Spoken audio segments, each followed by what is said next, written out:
Alhamdulillah, alhamdulillahil bari'il hadi ila bayani mahyanir rasadi. Amadda arbaban muhawara sama samsal bayani fi suduril ulama.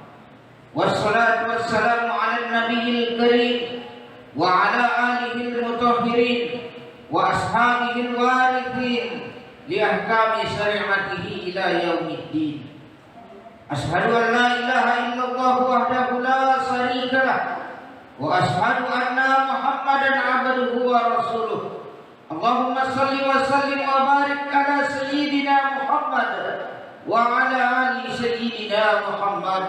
Amma ba'du. Fa ya ayyuhal hadirun, usikum wa nafsi bi taqwallah.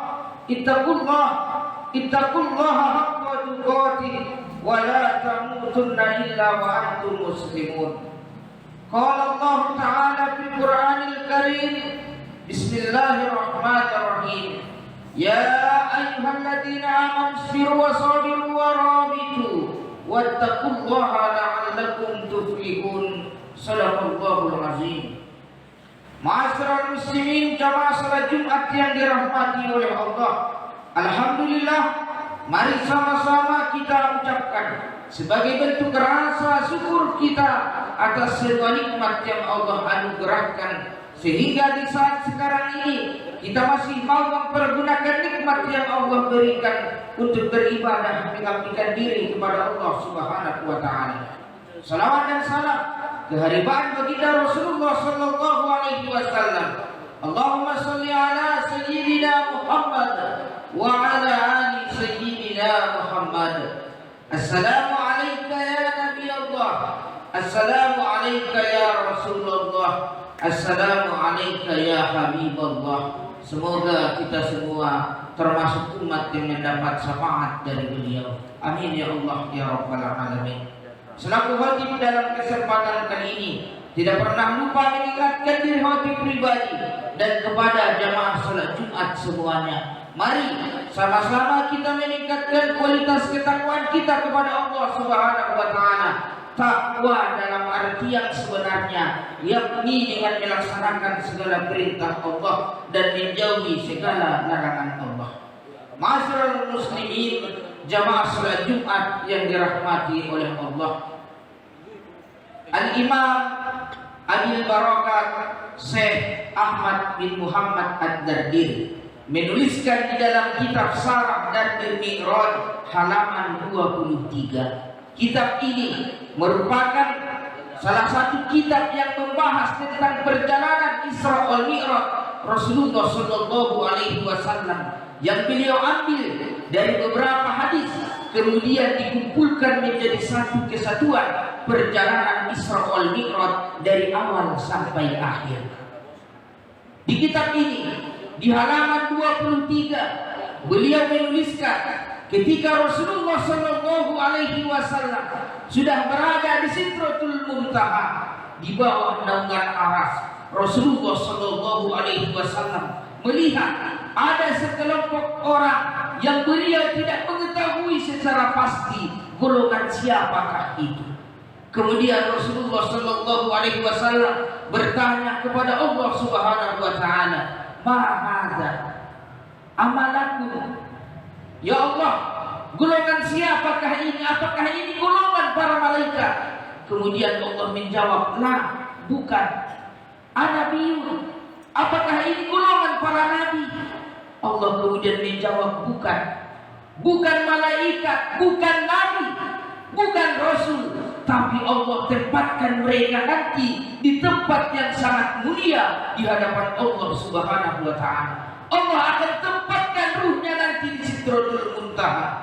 Karena di dalam Al-Quran Allah Subhanahu wa Ta'ala menegaskan, ketika orang-orang yang beriman telah meninggal dunia, maka Allah akan menempatkan ruhnya sebelum hari kiamat nanti fi illiyin, di tempat yang sangat tinggi, di tempat yang sangat mulia.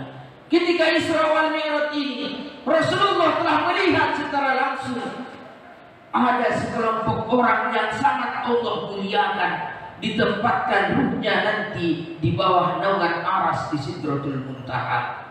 Kemudian Rasulullah pun bertanya, kalau bukan nabi, bukan malaikat, siapakah kelompok ini ya Allah? Kemudian Allah menjawab, hadza rajulun kana fid dunya lisanuhu ratbun bi dzikrillah ta'ala wa qalbuhu mu'allaqun bil masajid wa lam yastasid liwalidayhi qattun. Wahai Muhammad, ini adalah golongan dari umatmu yang mereka sewaktu hidup di dunia lisanuhu ratbun bi dzikrillah ta'ala, lisannya selalu menyebut Allah Subhanahu wa taala. Ternyata golongan pertama adalah orang-orang yang banyak berzikir, lisannya menyebut, hatinya mengingat Allah Subhanahu wa taala. Beruntunglah orang-orang yang mempergunakan lisan dan hatinya untuk berzikir, menyebut dan mengingat Allah Subhanahu wa taala. Di dalam Al-Qur'an pun Allah Subhanahu wa taala menegaskan, Bismillahirrahmanirrahim, wadz-dzakirina Allaha katsiran wadz-dzakirat a'addallahu lahum maghfiratan wa ajran 'azima. Laki-laki dan perempuan yang banyak menyebut dan mengingat Allah, maka Allah akan memberikan ampunan dan pahala yang sangat besar. Banyak sekali manfaat yang akan kita dapatkan, termasuk dengan memperbanyak berzikir akan bersihlah berbagai macam kotoran, berbagai macam penyakit hati yang ada di dalam diri kita. Di dalam sebuah hadis Rasulullah menegaskan, wa'lamu inna likulli shay'in shaqalah wa shaqalatil qulubi dzikrullah. Ketahuilah, semua punya alat pencuci, dan pencuci kotoran hati adalah zikrullah. Bahkan kita selalu diingatkan oleh seorang khatib di akhir khutbahnya menyatakan sebuah ayat, wala dzikrullahi akbar. Berzikir mengingat Allah adalah salah satu ibadah yang paling besar pahalanya. Ma'asyiral muslimin, jamaah salat Jumat yang dirahmati oleh Allah, inilah hal pertama, golongan yang akan Allah muliakan nanti. Allah tempatkan ruhnya setelah meninggal fi illiyin, di bawah naungan aras di Sidratul Muntaha. Kemudian yang kedua, wa qalbuhu mu'allaqun bil masajid. Orang-orang yang telah tergantung hatinya ke masjid. Artinya apa? Seseorang yang selalu melaksanakan sholat berjamaah di masjid.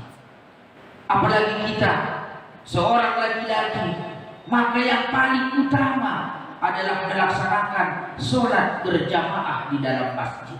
Demikian penting peranan sholat ini di dalam kehidupan kita. Bahkan di dalam sebuah hadis Rasulullah menegaskan, inna awwala ma yuhasabu bihil abdu yawmal qiyamah min amalihi sholatuhu, fa in saluhat faqad aflaha wa anjaha, wa in fasadat faqad khaba wa khasira. Sesungguhnya amal pertama yang akan diperiksa oleh Allah nanti pada hari kiamat adalah ibadah sholat. Apabila sholatnya baik, maka dia akan termasuk orang yang beruntung dan berbahagia. Apabila sholatnya tidak baik, maka dia termasuk orang-orang yang akan celaka dan merugi. Ma'asyiral muslimin, jamaah salat Jumat yang dirahmati oleh Allah. Dan yang ketiga yang akan mendapatkan kemuliaan ini, walam yastazid liwalidayhi qattun. Orang-orang yang tidak pernah menyakiti perasaan kedua orang tuanya. Bahkan di dalam sebuah hadis Rasulullah sallallahu alaihi wasallam menegaskan, ridullah fi ridul walidain wa suhdullah fi suhdil walidain. Keriduan Allah tergantung kepada keriduan orang tua, dan murkanya Allah tergantung kepada murkanya kedua orang tua. Bahkan di dalam Al-Quran Allah Subhanahu wa ta'ala juga menegaskan, aniskurli wali walidayka, bersyukurlah kepadaku dan kepada kedua orang tua. Dua perintah ini, bersyukur kepada Allah, berterima kasih atas semua kebaikan dan jasa kedua orang tua, Allah gabungkan dengan menggunakan waw ataf. Artinya apa? Kedua perintah ini harus dilaksanakan bersamaan.